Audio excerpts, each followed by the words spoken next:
Welcome back to Daytime, everyone. The holidays are over. The hubbub has ended. So now, you know what? It might be a great time to pick up a good book and sit back and escape. And if you like thrillers, we have a great suggestion for you. It's White King Rising. It is a thrilling suspense novel, and it's inspired by actual events.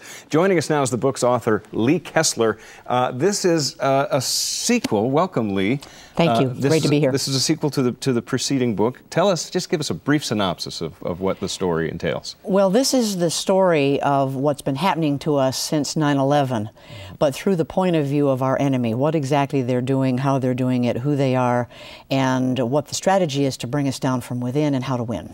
I understand the first book did extremely well, so a lot of anxious people want to pick this one up now. Yeah, because it was based on actual events, but I'm an actress for a long time. I was going to say, if you look familiar to, if Lee looks familiar to folks at home, she has an acting list, a mile long, television, movies, you name it. Yeah, and what I did after 9/11, I think we all wanted to help people and help our country, is I started to look around to see what could I do. And I, as an actress, have an ability to look, having played real people, at things a little bit differently. So I did a character analysis just for my own sake to find out why we were so divided instead of united on the mastermind of Al-Qaeda to see if I could figure out his driving motivation.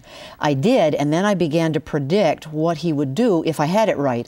Then those things started to happen in real life, and then I knew I had to write a story about what he was in fact doing. And that's what's caught the attention of intelligence and military and so on, that this scenario seems very plausible. Well, and that has led to some people speculating that you've actually had some inside information thrown your way from actual Hollywood insiders to get this story together. Yeah, and I have no background in intelligence and no exposure to that, but I've been questioned very often where they're quite certain that I'm had to be in the intelligence community, or somebody deep inside gave it to me, or I was in Iraq in a cave with bin Laden, which is not the case. So are there any deep throat people out there? Yes, but that's the mystery of the book. I see. I put it in fiction because there's a lot that we're going to have to look at, and in a fictitious story, now, you move with it. This is typically the genre that is a male-dominated genre, the suspense thriller of this nature, particularly a political aspect. As a woman, what brought you into wanting to write this type of story? I didn't have any issue on whether it was male or female dominated. It was the only way to really tell this story. And the characters here, all three heroes, are male. And so the viewpoint is decidedly masculine, but I wasn't doing it for any particular reason. I didn't even know until I got it out that as I started to be compared to some of the other male authors and the type of book that it was. Now, as an actress, what did you always have a book inside of you, do you think? Have you always been wanting to write? Yeah, I've always been a writer, and I've always been a director as well as an actor. So I was very keen on what can I take of my talents, bring to the table. We bring imagination. See, America was accused of not having imagination sufficiently before and after 9/11. Well, the actor has an extra level of viewpoint.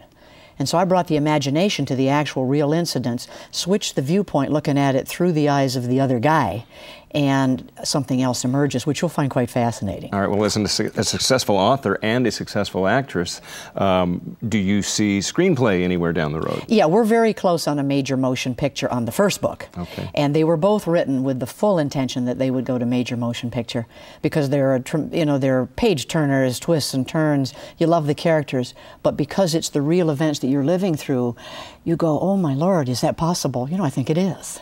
So they'll make good movies. I bet they will. And do you have any idea of casting or any thoughts about people I you do, want to play? and I have a list that I submitted to the producer-manager team and to the production people that are looking at it, And but there are a number of people who could play these characters. Yeah. Well, it's a fascinating story, and it's very intriguing, and I guess you really should go back and read the first one before you read White King Rising. Well, this does stand alone, but I think it's a richer experience if you've lived in the mindset, if you will, of the actual mastermind of Al-Qaeda.